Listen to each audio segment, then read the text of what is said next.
नमस्कार, मैं डॉक्टर आस्था तिवारी शासकीय नवीन महाविद्यालय बेरला में हिंदी की सहायक प्राध्यापक हूँ। आज हम पढ़ने जा रहे हैं पंडित सूर्यकांत त्रिपाठी निराला की कविता तोड़ती पत्थर। पंडित सूर्यकांत त्रिपाठी निराला बसंत के अग्रदूत के नाम से जाने जाते हैं। निराला जी का जन्म बंगाल के महिषादल रियासत के जिला मेदिनीपुर जिले में हुआ। बसंत पंचमी पर उनका जन्मदिन मनाने की परंपरा 1930 में हुई। कोलकाता से प्रकाशित मतवाला और समन्वय पत्र का निराला जी ने संपादन किया। छायावाद के 4 स्तंभों में से एक निराला जी की पहली रचना 1916 में जूही की कली का प्रकाशन जब हुआ तो उस युग के साहित्यकारों के लिए यह चुनौती बनकर सामने आया। निराला जी का जीवन शुरू से संघर्षमय रहा, इसलिए उनके जीवन और व्यक्तित्व का प्रभाव हमें उनकी प्रत्येक रचना में दिखाई देता है। निराला जी का साहित्य वैविध्यपूर्ण है।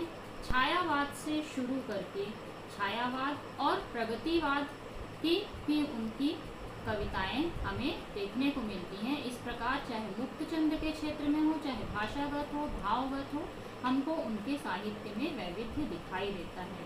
निराला जी की कुछ प्रसिद्ध रचनाएं हैं। उनकी प्रकाशित कृतियों में है काव्य संग्रह अनामिका, परिमल, गीतिका, अनामिका द्वितीय 1939 में छपा, तुलसीदास, कुकुरमुत्ता, अणिमा, बेला, नए पत्ते, अर्चना, आराधना, गीतपुंज। उनके उपन्यास हैं अप्सरा, अलका, प्रभावती, निरुपमा, बिल्लेसुर, बकरिहा आदि। उनका कहानी संग्रह है लिली, सखी, सुकुल की बीबी, निबंध आलोचना है। इस प्रकार उनके साहित्य में गद्य और पद्य दोनों ही क्षेत्रों में उनका लेखन हमको दिखाई देता है। निराला जी का जीवन अनेक अभावों और विपत्तियों से गुजरा, किंतु उन्होंने परिस्थितियों से समझौता नहीं किया, बल्कि परिस्थितियां उनके लिए उनको एक सीख की तरह आगे बढ़ने में सहायक हुई। अभावों की तीव्र एवं मर्मांतक व्यथा को झेलते हुए साहित्य साधना में वे लगातार तल्लीन रहे। व्यक्तिगत जीवन की तकलीफों के साथ ही साहित्यिक जीवन में भी उन्हें विरोध का सामना करना पड़ा। कहते हैं जब जूही की कली उन्होंने लिखी और उसे उस समय की प्रतिष्ठित पत्रिका सरस्वती में छपने भेजा तो वह वहाँ से वापस आ गई और उन्होंने उनमें आक्रोश जरूर था, लेकिन उन्होंने हार अपनी नहीं मानी, हिम्मत कभी नहीं मानी और उनका लेखन लगातार हमारे सामने रहा। लेकिन अपने स्वभाव से अक्खड़ और फक्कड़ निराला जी ने अपना लेखन कार्य जारी रखा। निराला का काव्य विविधता का काव्य है। भाषा, भाव, शिल्प और विचार सभी में विविधता दिखाई देती है। मनुष्य की मुक्ति की तरह ही वे छंद के बंधन से कविता की मुक्ति चाहते थे। निराला जी ने मुक्त छंद का जब प्रवर्तन किया तो उनके मुक्त छंद को रबर छंद, केचुआ छंद आदि विशेषणों से नवाजा गया और इसका उन्हें विरोध भी झेलना पड़ा। दीन दुखियों के प्रति दया व करुणा भाव रखते थे, किंतु स्वाभिमान भी उनमें फूट कर भरा हुआ था। भले ही अपनी जेब में उनके पास उनके लायक पैसा हो, लेकिन सुबेरे जाते और वो शाम तक वो उसे पूरा बांट कर आ जाते। विपत्तियों और अभाव में रहकर भी उन्होंने धन संचय कभी नहीं किया। खुद अभाव का जीवन जीकर भी दूसरों की हमेशा मदद की। अपनी पुत्री सरोज की मृत्यु के दुख में उन्होंने सरोज स्मृति नामक प्रसिद्ध शोक गीत लिखा। निराला छंद के बंधन से मुक्ति चाहते थे, रूढ़ियों से मुक्ति चाहते थे, साहित्यिक रूढ़ियों से मुक्ति चाहते थे। उनकी आत्मवेदना युग वेदना में जाकर विलीन हो जाती है। बच्चन सिंह जी निराला की कविता शीर्षक लेख में लिखते हैं, छायावादी कवियों में निराला की भाव भूमि अपेक्षाकृत अधिक व्यापक और वस्तुमुखी है। निराला की आत्मवेदना युग की वेदना के साथ लयमान हो गई है। मैं शैली अपनाने के बावजूद भी दुखी भाई के दुख में संवेदनशील हो उठना उनकी बड़ी विशेषता है।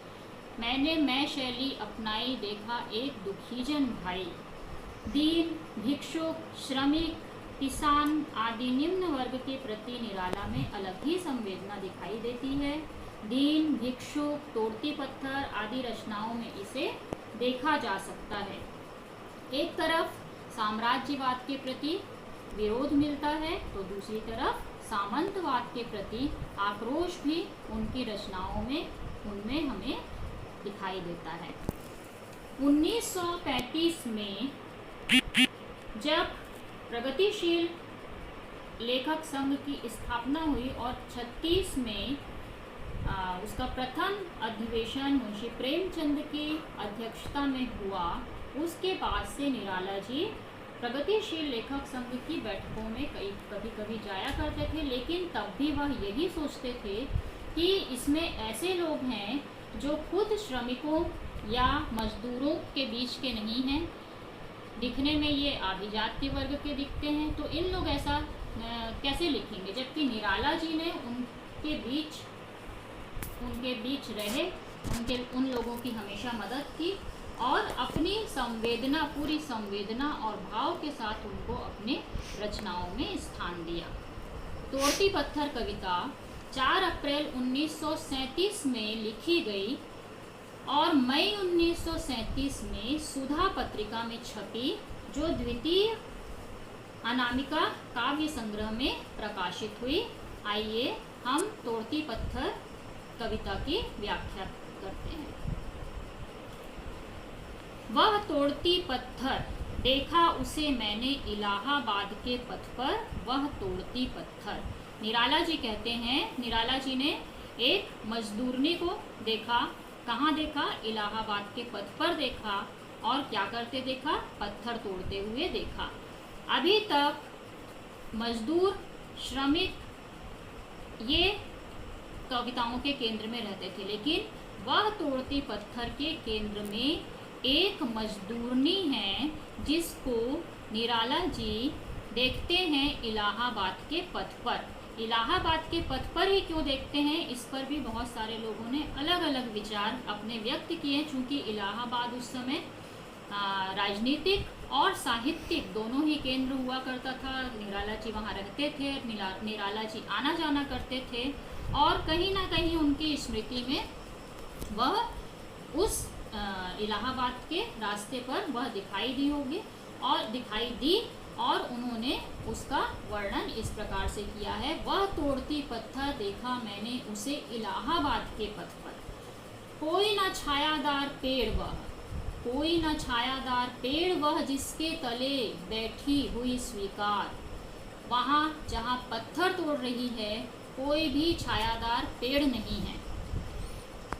मजदूर महिला पत्थर तोड़ रही है, लेकिन कोई भी वहाँ पर पेड़ नहीं है जिसके तले बैठकर वह थोड़ा विश्राम कर सके। श्याम तन भर बंधा यौवन, वह उसका चित्रण करते हैं कि वह कैसी है। श्याम तन है, भर बंधा यौवन युवती है, नत नयन प्रिय कर्म रतमन। नत नयन, नयन अर्थात नेत्र, नत नीचे किए हुए, प्रिय कर्म रत मन, वह इस प्रकार से अपने नेत्रों को नीचे किए हुए काम कर रही है पत्थर तोड़ने का, कि जिस प्रकार वह अपने किसी प्रिय कार्य में मग्न है। गुरु हथौड़ा हाथ, गुरु अर्थात भारी, उसके अब इतने बड़े पत्थर को यदि तोड़ना है तो उसके हाथ में भारी ही हथौड़ा होगा तो निराला जी ने उसे कहा है गुरु, उसके हाथ में भारी हथौड़ा है, करती बार बार प्रहार, सामने तरुमालिका अट्टालिका प्रकार। और उस भारी हथौड़े से वह उस पत्थर पर बार बार प्रहार कर रही है, और जहाँ पर वह पत्थर तोड़ रही है, सड़क, जिस सड़क पर, उसी सड़क के सामने तरुमालिका अट्टालिका प्रकार, अट्टालिका अर्थात भवन या इमारत, तरुमालिका भवन है, भवन, प्रकार, प्रकार अर्थात चार दीवारी, उस भवन के चार दीवारी में तरुमालिका वृक्षों की कतार है। वह भवन चारों तरफ से वृक्षों से घिरा हुआ है। अब इसमें एक तरफ भवन है जिसके चारों ओर वृक्ष हैं, छायादार वृक्ष हैं, और दूसरी तरफ जहाँ वह हथौड़ा चला रही है, पत्थर तोड़ रही है, उसके लिए कोई भी छायादार वृक्ष नहीं है। इस दृश्य को निराला जी यहाँ पर दिखा रहे हैं। चढ़ रही थी धूप, गर्मियों के दिन, दीवा का तमतमाता रूप, उठी झुलसाती हुई लू। गर्मी की दोपहरी है, चढ़ रही थी धूप है, दीवा का तमतमाता रूप, और जैसे जैसे गर्मियों के दिन की दोपहर से परिचित है कि जैसे जैसे दिन चढ़ता जाता है, गर्मी भी और ज़्यादा बढ़ती जाती है। उसी को दीवा का तमतमाता रूप, दिन अपना पूरा तमतमाता हुआ रूप दिखा रहा है। उठी झुलसाती हुई लू, उसी समय गरम हवा चली अर्थात लू चली। रुई जो जलती हुई भू, पृथ्वी किस प्रकार से है, जिस प्रकार से इतनी ज़्यादा गर्म लग रही है, पृथ्वी का वातावरण इतना ज़्यादा गर्म हो रहा है, जैसे रुई जलने पर दिखाई देता है। गर्द चिनगी छा गई चारों तरफ, गर्द अर्थात धूल, चिनगी अर्थात चिंगारी। भरी गर्मी है, गर्मियों की दोपहर है, और उस दोपहरी में चारों तरफ जो सूर्य की किरण पड़ रही है, गर्मी के कारण जो धूल के कण हैं वह भी हमें चिंगारी की तरह दिखाई दे रहे हैं। प्रायः हुई दोपहर, वह तोड़ती पत्थर। कवि कहते हैं कि अब बस लगभग दोपहर हो चुकी है, और इस भरी गर्मी की दोपहरी में वह मजदूरनी पत्थर तोड़ने का कार्य कर रही है। आगे वे कहते हैं, देखता देखा मुझे तो एक बार, उस भवन की ओर देखा छिन्न तार। अब जब कभी ऐसा होता है कि एक जो है वो दुखी है, और यदि किसी दुखी को इस प्रकार से आप देखोगे कि आप उसके दुख में शामिल हो, तो उस प्रकार से जब उसने कवि को अपनी तरफ देखते देखा, तो एक बार उसने उस भवन की तरफ देखा जिसके सामने वह पत्थर तोड़ रही है, मानो वह एक प्रकार से मौन शिकायत कर रही है कि इस भवन, एक तरफ ये भवन है और दूसरी तरफ मैं पत्थर तोड़ रही हूँ। छिन्न तार, छिन्न तार अर्थात एक जो यंत्र रहता है, वाद्य यंत्र, उसके तार टूट जाते हैं, उसी प्रकार से यहाँ पर उस मजदूर महिला का जो हृदय है, हृदय के उसके तार टूट चुके हैं दुख से।